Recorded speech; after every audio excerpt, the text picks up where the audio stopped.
हमारे साथ एक बेहद खास मेहमान इसमें जुड़ेंगे। हमारे साथ मौजूद हैं ग्वालियर के BIMR अस्पताल के पीडियाट्रिक डॉक्टर शैलेश कुमार यादव, जिनसे हम जानेंगे कि दिल से जुड़ी बीमारियों, उनके बचाव और उनके लक्षणों के बारे में क्या कुछ हमें जानना जरूरी है। तो डॉक्टर शैलेश कुमार यादव का बहुत स्वागत करते हैं। सर, बहुत स्वागत आपका जी मध्य प्रदेश छत्तीसगढ़ में। Thank you ji, thank you sir, आज बहुत से डिस्कशंस आपसे करने हैं। सबसे पहले कार्डियक सर्जरी क्या होती है सर, इसके बारे में मैं आपसे जानना चाहूंगी।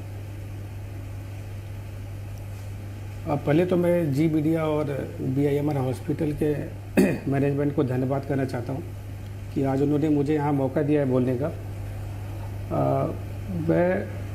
मेरा नाम डॉक्टर शैलेश है और मैं कार्डियक सर्जन हूँ। कार्डियक सर्जरी बेसिकली जैसे आपने सुना होगा कि दिल का दौरा पड़ता है, लोगों को हार्ट अटैक पड़ता है ना जी। और सीने में दर्द है या सांस फूलना, ये सब चीज़ें होती हैं जिनमें हम क्या करते हैं, हार्ट में दो चीज़ें होती हैं। हम उनके या तो नसों में प्रॉब्लम होती है या तो उनके वाल्व जो होते हैं हार्ट में उनमें प्रॉब्लम होती है। तो या तो आपने सुना होगा बाईपास सर्जरी करते हैं या किसी में एक वाल्व है, दो वाल्व है या दो से ज़्यादा वाल्व होता है, उनका हम रिप्लेसमेंट करते हैं या रिपेयर करते हैं। बिल्कुल सर, कार्डियक सर्जरी आपने चूज किया है, यानी कि आप चाहते हैं कि ऐसे पेशेंट्स जो कि दिल की बीमारी से परेशान हो, जूझ रहे हों, उनको आप डील करें। कोई विशेष कारण है क्या इसके पीछे? जी बिल्कुल, कुछ नहीं है। बेसिकली जब मैं MBBS कर रहा था, जब जो स्टार्टिंग होती है डॉक्टर लाइन की, तो मेरी मदर हैं, उनको पता चला उनके हार्ट में छेद है। तो मैं तो फर्स्ट ईयर में था, मुझे बहुत ज़्यादा नॉलेज नहीं था। तो मैं SGPJ लखनऊ में गया, वहाँ पे मैंने उनका ऑपरेशन कराया, वहाँ पे डॉक्टर से मिला। फाइनल ईयर में गया जब MBBS के, तो वहाँ पे मेरे फादर को हार्ट की दिक्कत हुई। मेरे फादर भी डॉक्टर थे, अभी फिलहाल इस दुनिया में नहीं है।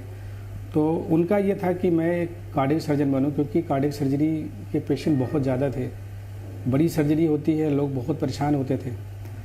तो मेरे फादर का कहना था कि बेटा कुछ बनो तो डॉक्टर ही बनो, वो भी सर्जन बनो। तो आज जो भी हैं उनकी वजह से हैं, और मकसद यही है कि जो ये सर्जरी होती है ये अपने आप में बहुत बड़ी सर्जरी होती है। बिल्कुल। लोगों में डर बहुत होता है, लोग समझ नहीं पाते चीज़ें, तो इसके पीछे यही रीज़न था। और सर, भरोसा लेकिन लोगों को जताना चाहिए कार्डियक सर्जरी को लेकर, जो डॉक्टर्स होते हैं, क्योंकि वो बहुत ज़्यादा पढ़ाई करके वहाँ तक पहुँचते हैं, और शायद मेडिकल फील्ड में सबसे टफ पढ़ाई भी कार्डियक सर्जरी के डॉक्टर्स ही करते हैं। सर, एक और बात आपसे जानना चाहूँगी, क्या क्या ऑपरेशन हो सकते हैं कार्डियक सर्जरी को लेकर? और जैसे मैंने बताया कि कार्डियक सर्जरी में जो हार्ट होता है, हार्ट को खुद की जीने के लिए उसकी खुद की ब्लड सप्लाई होती है, जिसको हम बोलते हैं आर्टरी बोलते हैं। जो लोग बोलते हैं कि हार्ट ब्लॉक है या हार्ट में नसें बंद है, जिनमें हम बाईपास करते हैं। दूसरा हम क्या करते हैं कि जो हार्ट होता है, जैसे अपने यहाँ क्या होता है कि पॉपुलेशन ज़्यादा भी है, जो क्राउड एरिया में होता है, वहाँ पे क्या होता है, जब ये सर्दी जुकाम या स्टार्टिंग में जो बच्चे 5-7 साल की उम्र के होते हैं, तो हमारे यहाँ रोमेटिक हार्ट डिजीज बोलते हैं, जिनमें रोमेटिक हार्ट डिजीज में जो वाल्व होते हैं हार्ट में वो ज़्यादा ही ख़राब हो जाते हैं। तो उसमें कम से कम मिनिमम 1 या 2 वाल्व हमें चेंज करना पड़ता है। इसमें क्या होता है कि जो नॉर्मली मैं दोनों करता हूँ, बच्चों का भी ऑपरेशन करता हूँ एट बर्थ से लेके 12 साल 14 साल तक, और एडल्ट भी करता हूँ। बच्चों में बीमारियाँ होती हैं, नीला पड़ना जिनमें बोलते हैं, कंजेनाइटल हार्ट डिजीज होते हैं, 2 तरह की होती हैं। एक तो बच्चे नीला पड़ते हैं, एक बिना नीला वाले बच्चे होते हैं। तो हम उनके हार्ट में होल है, उनके हार्ट में वाल्व की प्रॉब्लम है, तो मैं सारी तरीके की सर्जरी करता हूँ। सर, एक और सवाल है मेरा, क्योंकि बहुत बार लोगों को देखा जाता है बहुत कंफ्यूज होते हैं, हार्ट अटैक क्या है, कार्डियक अरेस्ट क्या है, या ये तमाम जो बातें होती हैं हार्ट को लेकर, खास तौर पर जो बीमारियां होती हैं, अभी तक लोगों को उसका क्लैरिफिकेशन सही से नहीं है। तो सर, मेरा भी सवाल यही है कि क्लैरिफिकेशन क्या है, what is cardiac arrest and what is heart attack? देखिए, 2 चीज़ें होती हैं। कार्डियक अरेस्ट अलग चीज, कार्डियक अरेस्ट मतलब होता है कि जो आपका हार्ट है वो पंप करना बंद कर दिया, तो आपके जो बॉडी में उसमें ब्लड की सप्लाई नहीं हो रही है। तो कार्डियक अरेस्ट मीन्स होता है हार्ट अरेस्ट हो रखा है। तो नॉर्मली जो लोग CPR देते हैं, रिवाइव करते हैं। और हार्ट फेल का मतलब होता है कि हार्ट अभी पंप कर रहा है बट अपनी नॉर्मल ताकत से नहीं कर पा रहा है, जिसके पीछे रीजन हो सकता है कि हार्ट में ब्लॉकेज है या हार्ट के वाल्व काम नहीं कर रहे हैं। तो अरेस्ट मीन्स पंप, हार्ट बिल्कुल काम नहीं कर रहा है। जी। और फेल मतलब हार्ट अपने पूरे दम से काम नहीं कर पा रहा है, जो कि हमें पता करना पड़ता है कि रीज़न क्या होता है। बिल्कुल। सर, तमाम तरह के ऑपरेशंस होते हैं, बाईपास ऑपरेशन है, वॉल्व ऑपरेशन है, इसको लेकर मैं थोड़ा सा आपसे समझना चाहूँगी कि इसमें क्या प्रक्रियाओं में अंतर होता है बाईपास ऑपरेशन की, वॉल्व ऑपरेशन की? देखिए, जो बाईपास ऑपरेशन होता है, अभी हम लोग क्या करते हैं कि जैसे आपने सुना होगा डायलिसिस के लिए मशीन होती है जी, ऐसे हार्ट लंग मशीन होती है। बट बिरला हॉस्पिटल में हम जो बाईपास सर्जरी करते हैं बिना हार्ट लंग मशीन यूज किए करते हैं, यानी हार्ट बीट करता रहता है और हम बाईपास सर्जरी करते हैं। बाईपास सर्जरी करने की क्या होती है कि हम पेशेंट के ही शरीर से उनकी जो नसें ब्लॉक होती हैं, पेशेंट की नस लेते हैं, या तो पैरों से लेते हैं या तो उनकी अंदर की जो छाती खोलते हैं उसके दोनों साइड से होते हैं, और या तो यहाँ पे जो रेडियल आर्टरी होती है उसको, तो मतलब कई तरह के कंडूट होते हैं जो हम यूज करके बाईपास सर्जरी करते हैं। जो वाल्व सर्जरी होती है उसमें हम पेशेंट के सारा ब्लड जो है हार्ट लंग मशीन में उतारते हैं, उसको अरेस्ट करते हैं, हार्ट को ओपन करते हैं क्योंकि वाल्व उसके अंदर होता है। और जो बाईपास होती है, जैसे ये हमारी नसें दिखती है तो ये ऊपर होती है, तो इसमें हार्ट को ओपन करने की ज़रूरत नहीं होती है। तो जो सबसे बड़ा एडवांटेज है BIMR हॉस्पिटल में कि यहाँ पे हम लोग जो बाईपास सर्जरी करते हैं, यहाँ पे without using heart lung machine patient को 3 से 4 घंटे में हम लोग एक्सटुबेट कर देते हैं, पेशेंट होश में आ जाता है। और जो जहाँ पे हार्ट लंग मशीन यूज़ करते हैं वहाँ पे पेशेंट थोड़ा सा होश में आने में और रिकवरी में थोड़ा सा टाइम लगता है। सर, BIMR जो हॉस्पिटल है वो काफ़ी जाना माना हॉस्पिटल है। अगर ग्वालियर वासी हैं कोई तो वो पहचान सकते हैं कि इस हॉस्पिटल की कितनी अलग अहमियत है अपने आप में। सर, इस हॉस्पिटल में आपका एक्सपीरियंस कैसा था? क्योंकि देखिए कभी कभी ऐसा होता है कि बहुत टिपिकल ऑपरेशंस आपको करने पड़ते हैं, क्या कोई ऐसा फेस आपने देखा है यहाँ पर? राइट। क्या देखिए, पहले तो मेरी जो पढ़ाई है वो पूरी दिल्ली की है और मैं दिल्ली में फोर्टिस स्कॉट में रहा हूँ, वहाँ पे 6 से 7 साल में रहा। पर बिरला हॉस्पिटल में आने का मेरा ये रहा कि बिरला हॉस्पिटल अपने आप में एक बहुत बड़ी नाम है, BIMR हॉस्पिटल जो है। और जब मुझे मौका मिला, यहाँ के मैनेजमेंट ने बोला, तो मैं बहुत खुशी आया कि चलो भाई मैं यहाँ पे काम करूँगा, क्योंकि ग्वालियर से बहुत दूर नहीं है, तो BIMR का काफ़ी नाम होता है यहाँ पे। तो हम भी आए यहाँ पे, और यहाँ पे आने के बाद हमने मतलब यहाँ के लोगों की बहुत सेवा की, बहुत टिपिकल सर्जरी की। फर्स्ट टाइम हमने यहाँ पे 9 साल की बच्ची का वाल्व का रिपेयर किया, जो कि ग्वालियर में BIMR हॉस्पिटल में पहली बार किया ऐसा। हमने यहाँ पे 3 वाल्व रिप्लेस किए हैं, जो कि अपने आप में बहुत बड़ी चीज़ है, क्योंकि यहाँ का जो BIMR का मैनेजमेंट है वो पूरा सपोर्ट करता है। हम कोई भी बड़ी सर्जरी करना चाहते हैं, छोटी सर्जरी करना चाहते हैं, कोई भी चीज़ परचेज करना चाहते हैं, कोई भी कितना भी महंगा चीज़ होता है, मैनेजमेंट हमेशा सपोर्ट करता है, पेशेंट के लिए हमेशा फ़ायदे करता है कि भाई आपको करना है तो करना है, आपको जो भी खर्चा है हम करेंगे। कभी ये नहीं करता कि इस मरीज़ में, अच्छा सारे मोस्टली आयुष्मान में करते हैं हम लोग, तो आयुष्मान में सारी चीज़ें फ्री होती हैं बिना कॉस्ट देखे हुए कि इसमें कितना कॉस्ट लग रहा है, नहीं लग रहा है। तो सपोर्ट इतना है कि आप फ्रीली सारा काम करते हैं यहाँ पे। हमने यहाँ पे अभी जो बच्चा है उसका भी हमने ऑपरेशन किया, 90 साल के बुजुर्ग का भी ऑपरेशन किया है, हमने सिंगल वाल्व भी बदले हैं, हमने 3 वाल्व बदले हैं, और सारा रिजल्ट हमारा इतना अच्छा होता है कि सारे पेशेंट खुश होकर घर जाते हैं, और पेशेंट ही पेशेंट भेजता है, जो कि सबसे बड़ी बात है अपने आप। बिल्कुल। सर, एक और डाउट था मेरा, क्योंकि जब हार्ट के ट्रीटमेंट्स की बात आती है तो एक वर्ड हमने बहुत सुना है एंजियोप्लास्टी, और उसी के साथ साथ एक और वर्ड है एंजियोग्राफी। सर, इन दोनों में अंतर क्या होता है? जी देखिए, सपोज अभी कोई पेशेंट है जो मेरे पास आया, बोलता है कि सर मुझे चलने में सांस फूल रही है, मेरे सीने में दर्द होता है। जब भी हार्ट अटैक होता है तो लेफ्ट साइड में क्या होता है कि हमारे हार्ट लेफ्ट साइड में होता है, तो हमारे को कंधे से लेके पूरे हाथ में दर्द होता है और वो रेडिएट होता रहता है। तो कुछ टिपिकल सिम्टम होते हैं जिससे हमें पता चलता है कि मरीज़ को दिक्कत है हार्ट की।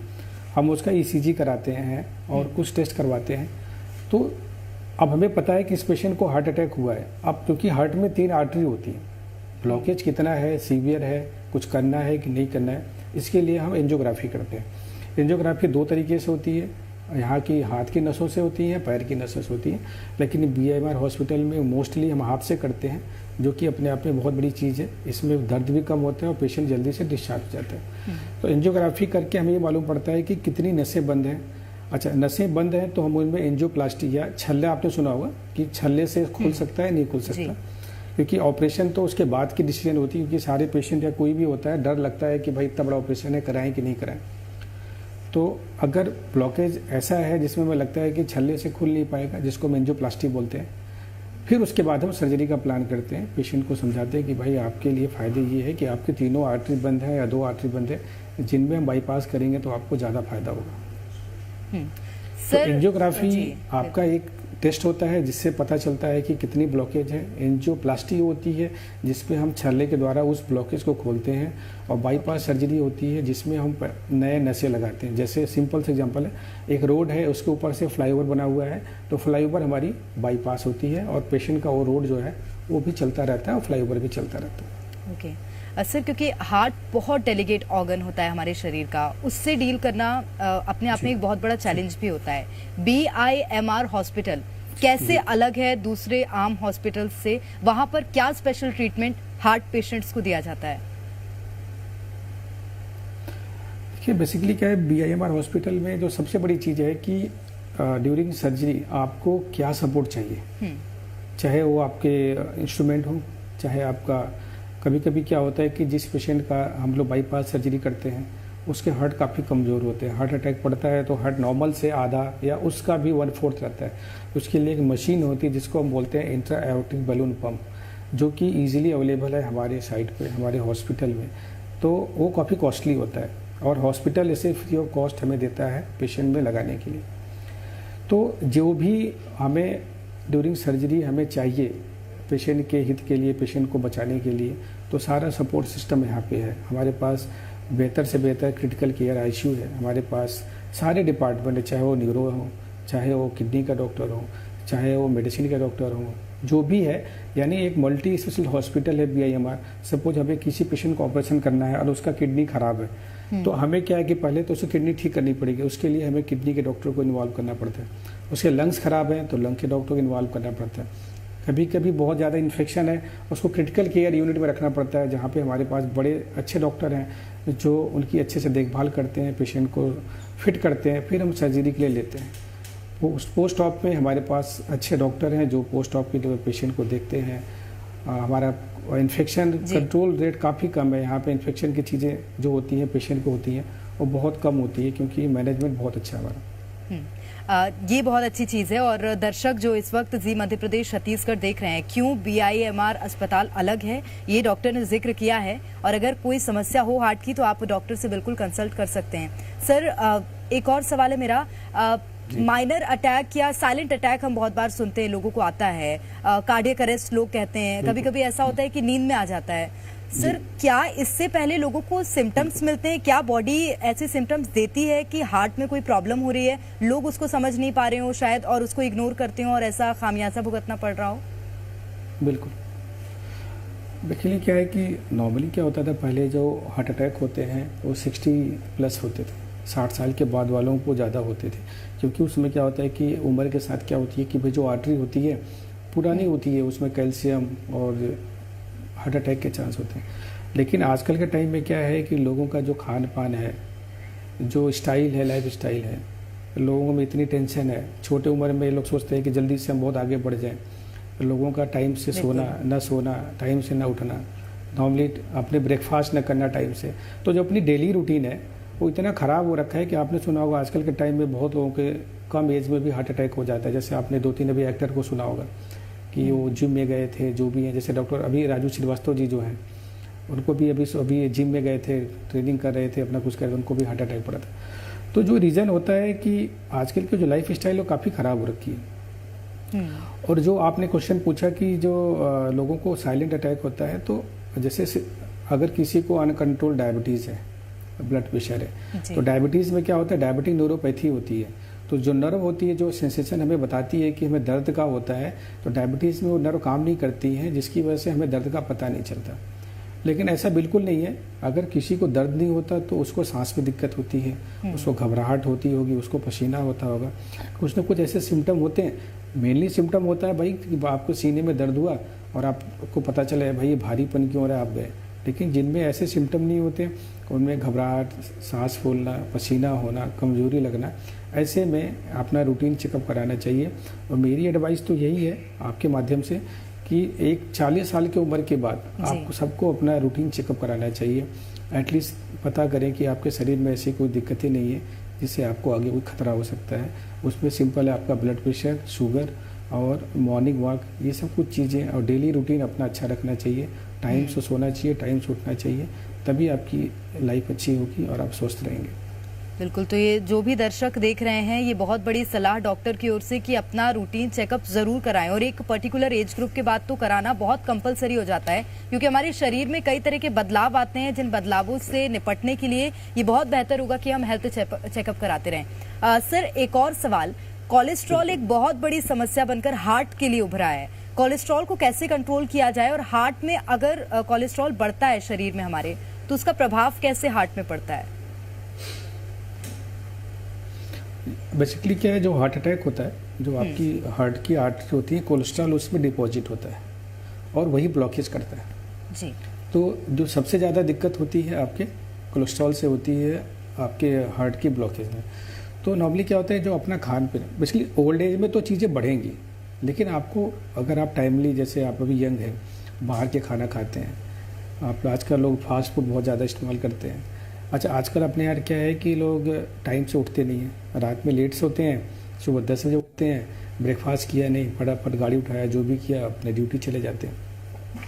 तो हमारे यहाँ बोला जाता है कि भाई आपका ब्रेकफास्ट हैवी होना चाहिए, लंच उससे थोड़ा हल्का, और डिनर सबसे हल्का होना चाहिए, क्योंकि फिर आप खा के डायरेक्टली सो जाते हैं। लेकिन अपने उल्टा है, ब्रेकफास्ट आदमी करेगा नहीं, लंच थोड़ा करेगा, और रात में घर पहुँचेगा तो अच्छे से खा पी के सो जाता है। तो ये चीज़ें होती हैं। इससे क्या होता है, कोलेस्ट्रॉल क्या होता है, ये तो बॉडी में रहता ही है, लेकिन इसको कम करने का तरीका होता है कि एटलीस्ट मिनिमम आपको एक्सरसाइज तो डेली करनी चाहिए। वो मैं नहीं कहता कि आप जाके जिम करो, बट आपको डेली क्या होता है कि एटलीस्ट अपने घर के आसपास सीढ़ियाँ हैं, बाहर पैदल चले, तो एक्सरसाइज बहुत ज़रूरी होता है। एक्सरसाइज करने से जो कोलेस्ट्रॉल होता है उसका मेटाबॉलिज्म अच्छा होता है, वो अपने आप शरीर में कम होता है। किसी में मेटाबॉलिज्म अच्छी नहीं होती, तो उसको मैंने आपको पहले बोला कि 40 साल में आपको एटलीस्ट अपना blood pressure, cholesterol, BP, sugar, ये सब चेक करें। और अगर वो बढ़ा रहता है तो उसके लिए दवाइयाँ आ चुकी हैं, वो आप दवा डॉक्टर से परामर्श करेंगे तो कंट्रोल हो जाती है। यही कंट्रोल नहीं होता तो आपको फिर हार्ट अटैक होना आता है। सर, एक और बहुत बड़ी प्रॉब्लम आजकल देखने को मिल रही है कि चाहे युवाओं की बात कर लें, चाहे बुजुर्गों की बात कर लें, हालांकि 40 साल के बाद तो समस्याएं आती हैं, लेकिन आजकल 18 साल के जो लोग हैं या उससे अधिक के लोग, उनको एक समस्या हो रही है हाई ब्लड प्रेशर या लो ब्लड प्रेशर। तो कुल मिलाकर ये कह सकते हैं कि अगर हार्ट ज्यादा पंप कर रहा है तो high blood pressure, low blood pressure कम पंप करने पर इससे क्या प्रभाव शरीर पर पड़ता है, और कैसे ये समस्याएं आजकल लोगों में देखने को मिल रही हैं? देखिए, अगर दो तरीके होते हैं जी। अगर बचपन से किसी का ब्लड प्रेशर हाई रहता है तो उसमें क्या होता है, उसका हायर लेवल होता है, लो होता है, लेकिन ये तो कुछ कॉमन होती है। पर अगर ये चीज़ पता करनी है कि ये ब्लड प्रेशर हाई क्यों है, उसका आपको रीज़न पता करना है। ब्लड प्रेशर हाई करने का रीज़न है कि आपके एट बर्थ में कुछ प्रॉब्लम हुई होगी जो आपको रूल आउट करना है। और किसी का ब्लड प्रेशर लगातार हाई रहता है तो सबसे ज़्यादा रिस्क होता है उसको कन्वर्जन, यानी उसके जो दिमाग की नस है, अगर वहाँ पे इंजरी होती है या दिमाग की नस में वहाँ ब्लीडिंग होती है तो पेशेंट को पैरालिसिस हो जाता है और पेशेंट को लकवा भी मार सकता है।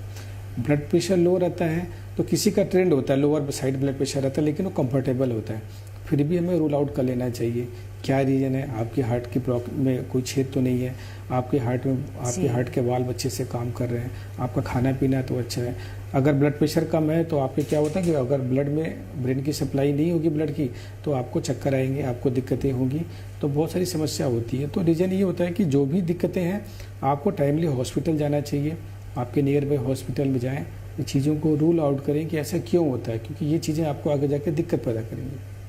और सर, इस तरह की बीमारी के लिए कुछ डॉक्टर्स हमारे घर में ही मौजूद होते हैं जो कि ये कहते हैं कि नमक कम खाओ, नमक ज़्यादा खाओ, कॉफ़ी पी लो। तो सर, इसका कोई दिल से रिश्ता है या दिमाग से रिश्ता है? नहीं, ये तो दिमाग से है, ये तो टेम्परेरी सोल्यूशन है। लोग बोलते हैं ना कि ब्लड प्रेशर लो हुआ तो आप कॉफ़ी पी लो या नींबू पानी पी लो, ये टाइम बीइंग के लिए वो ठीक हो जाएगा। क्योंकि क्या होता है कि अगर शरीर में ब्लड जाएगा या पानी जाएगी तो ब्लड प्रेशर बढ़ेगा, कम का तो ठीक हो जाएगा। लेकिन रीज़न ये है कि आखिर सोल्यूशन क्या है।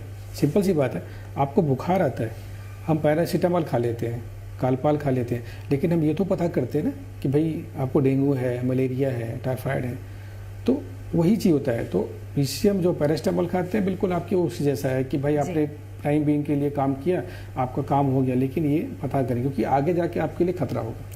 बिल्कुल, ये एक बहुत अहम बात है और ये जो कि दर्शकों को नोट करनी चाहिए कि अगर आप कॉफ़ी पीकर अपना जो ब्लड प्रेशर है उसे कंट्रोल करने की कोशिश कर रहे हैं तो उसको ज़्यादा दिन तक मत करिए। सबसे पहले डॉक्टर को दिखाइए, उनसे सलाह लीजिए, क्योंकि आगे जाकर ये खतरा बढ़ा सकती है। सर, एक और समस्या है जिसके बारे में शायद ज़्यादा लोगों को पता नहीं होता है, कोरोनरी आर्टरी डिसीज। इसमें क्या मुख्य रूप से लक्षण होते हैं इसके? तो कोरोनरी आर्टरी डिजीज ही एक जो बोलते हैं ना, कोरोनरी आर्टरी डिजीज ही आपका बाईपास सर्जरी होता है। Okay. Coronary artery disease, heart में 3 आर्टरी होती है जिसको कोरोनरी आर्टरी बोलते हैं। लेफ्ट में 2 होती है, राइट में 1 होती है। तो जब इसको पता करने के लिए हमने पहले बताया कि इसके लिए हम एंजियोग्राफी कराते हैं। किसी पेशेंट को अगर सीने में दर्द होता है, उसकी सांस फूलती है, उसको अनकंट्रोल डायबिटीज़ है, शुगर है, पसीना आ रहा है, तो ये जो हार्ट की बीमारी होती है जिसमें ब्लॉकेज होता है उसको बोलते हैं कोरोनरी आर्टरी डिजीज़। फिर इस डिजीज़ को पता करने के लिए हम टीएमटी कराते हैं, हम कुछ कोलेस्ट्रॉल कराते हैं, फिर एंजियोग्राफी कराते हैं। फिर आगे जाती है एंजियोग्राफी में क्या ब्लॉकेज निकलता है, कितना निकलता है। 70% से ज़्यादा ब्लॉकेज होती है तभी हम उसमें कुछ करते हैं। अगर 70% से ब्लॉकेज कम होता है तो हम उसको दवाएं दे के कोशिश करते हैं कि ये कंट्रोल हो, आगे ना बढ़े। पर ये 70 से ज़्यादा हो जाती है तो हम इसमें क्या करते हैं कि उसमें या तो छाला डालते हैं या तो हम उसकी बाईपास करते हैं। सर, अभी आप भी डिस्कस कर रहे थे ये कि आजकल हमारा लाइफस्टाइल बहुत बदल गया है और आजकल फिट रहने के लिए अमूमन हर कोई जिम जा रहा है। जिम जाकर जो वर्कआउट होता है उस दौरान बहुत से लोगों को कार्डियक अरेस्ट पड़ता है, स्ट्रोक पड़ जाता है और एकदम से गिर जाते हैं, उसके बाद सांसें भी नहीं चलती हैं। क्यों ऐसी समस्याएं आ रही हैं? ऐसा क्या होता है? दिल से संबंधित कोई इसकी बीमारी होती है क्या? बिल्कुल, क्या होता है कि जैसे अभी मैं हूँ, मुझे लगा कि भाई जिम जाना चाहिए और अच्छे से एक्सरसाइज करनी चाहिए, अपने को फिट रखना चाहिए। लेकिन उसके पहले मुझे पता चलना चाहिए कि भाई मैं ठीक हूँ, मुझे कोई दिक्कत तो नहीं है। नॉर्मली क्या होता है, अगर किसी को कोई बीमारी है, हार्ट बीमारी है, वो बंदा एक्सरसाइज करता है, तो आपने सुना है कि ज़्यादा चलते हैं या हम एक्सरसाइज करते हैं तो हमारी धड़कन बढ़ जाती है और हमें धक धक धक की आवाज़ आती है। इसका मतलब हम ज़्यादा काम करते हैं, हार्ट को ज़्यादा काम करना पड़ता है क्योंकि हमारी बॉडी को उतना ब्लड सप्लाई देना पड़ता है। उस हार्ट में अगर प्रॉब्लम है या ब्लॉकेज है या वाल्व खराब है तो हार्ट तो नॉर्मल जितना काम करता है वो तो करेगा, लेकिन जब हम उससे ज़्यादा काम कराना चाहते हो तब वहाँ पे वो थक जाता है और उतनी रिक्वायरमेंट वो दे नहीं पाता, क्योंकि उसको काम करने के लिए उसको खुद को तो ब्लड चाहिए ना। वो ब्लड सप्लाई कहाँ से आएगी? उसकी ब्लॉकेज है, वो ब्लड सप्लाई उसको खुद नहीं मिल पाती तो बेचारा खुद अरेस्ट हो जाता है, इसलिए उसको प्रॉब्लम हो जाती है। सर, तो एक और अगर आप जिम जाते हो, एक्सरसाइज करते हो तो आपको अपने हिसाब से काम करना है। आपको देखना है, अगर आपको प्रॉब्लम होती है तो आप उतना एक्सर्शन ना लें। और ये हम लोग जाते हैं तो सोचते हैं एक दिन में फटाफट इतना एक्सरसाइज करें कि बस बॉडी बन जाए, हम सलमान खान हो जाएं। तो ये भी चीज़ें लोगों में होती है जिसकी वजह से दिक्कतें हो जाती हैं। तो संतुलन हर एक चीज का जरूरी होता है और ये सबसे बड़ा संदेश है। सर, BIMR अस्पताल कई तरह के आयाम तो गढ़ ही रहा है, लेकिन आगे कोई आपकी पर्सनल प्लानिंग है क्या अस्पताल के साथ मिलकर, जो कि मरीजों के लिए काम आ सकेगी, आम लोगों के लिए काम आएगी? बिल्कुल बिल्कुल। अभी हम BIMR मैनेजमेंट के साथ हम बात करते हैं कि भाई हमें आगे क्या चाहिए। बेसिकली क्या होता है, जो बाईपास होता है या वाल्व की सर्जरी होती है, अभी नॉर्मली हम लोग बीच से करते हैं। अभी हम प्लान कर रहे हैं कि इसको की होल सर्जरी बोलते हैं, कि साइड से छोटे होल से, जैसे पेशेंट को जो दर्द होता है सर्जरी के बाद या प्रॉब्लम होती है 1-2 दिन वो चलने में होती है, तो वो चीज़ें कम हो तो हम की होल सर्जरी बोलते हैं, जिसे मिनिमल इन्वेजिव सर्जरी बोलते हैं। उसका प्लान कर रहे हैं। आने वाले टाइम में हम हमारे पास पीडियाट्रिक ICU का बड़ा सेटअप हो रहा है, तो उसके लिए भी हम बच्चों का भी जो अभी नंबर ऑफ पेशेंट हम बच्चों में बढ़ाना चाहेंगे और बढ़ा रहे हैं धीरे करके। आगे आने टाइम में हम चाहते हैं कि यहाँ पे जो हमारा BIMR हॉस्पिटल है ये आगे काफ़ी जाए। जैसे हम प्लान करेंगे आने टाइम में कि हम ट्रांसप्लांट करें, यहाँ पे हार्ट ट्रांसप्लांट करेंगे, क्योंकि हम जब मैं दिल्ली में था तो वहाँ पे हमने काफ़ी ट्रांसप्लांट किए। तो हार्ट ट्रांसप्लांट करना चाहते हैं। आर्टिफिशियल हार्ट भी आता है, जो ज़रूरत पड़ने पे हम यहाँ पे पेशेंट के लिए लगाना चाहते हैं। और बहुत सी जो भी एडवांस सर्जरी होती है यहाँ पे हम स्टार्ट करेंगे धीरे धीरे करके, जो कि हमारी बात चल रही है और मैनेजमेंट रेडी है करने के लिए। तो बहुत जल्दी ही बहुत एडवांस सर्जरी हम स्टार्ट करेंगे यहाँ पे। शुभकामनाएं सर आपको कि जो आप सपना देख रहे हैं मरीजों के इलाज के लिए, उनकी बेहतरी के लिए, वो सपना जल्द साकार हो। तो आज हमने जाना कि किस तरह से अपने दिल को स्वस्थ रख सकते हैं, क्या क्या उसके उपचार हो सकते हैं। बहुत शुक्रिया सर हमारे साथ जुड़ने के लिए, तमाम बातचीत करने के लिए। और इसी के साथ यहाँ पर एक बहुत छोटे से ब्रेक के लिए रुक रहे हैं। आप देखते रहिए जी मध्य प्रदेश छत्तीसगढ़।